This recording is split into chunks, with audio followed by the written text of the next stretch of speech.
So hello guys, ito pupunta tayong bukid para kumuha ng itatanim natin na lemongrass or tanglad. So dito may mga tanim si nanay,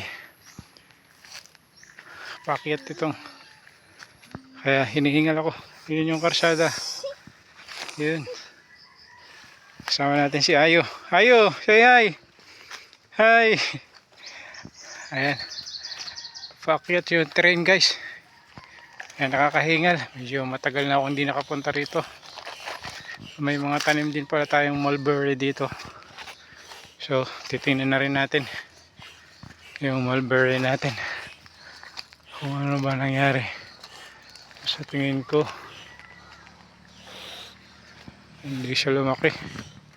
Ayun, ayun, merong malalaki na, mataas yun. Ayun, lumaki siya.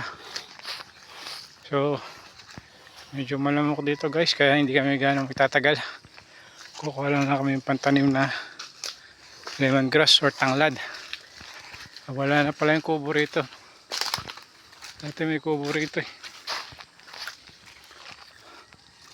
So pagka karoon tayo ng pagkakataon, tataniman ulit natin yan ng passion flower habang hindi pa gagamitan ng may-ari yung lupa. So parang hiram muna, parang ganun.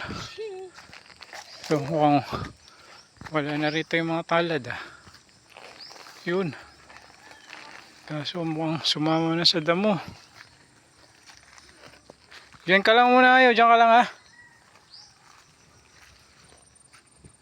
Tapos ito na yung kubo, inibahan na. Yun ang tanglad,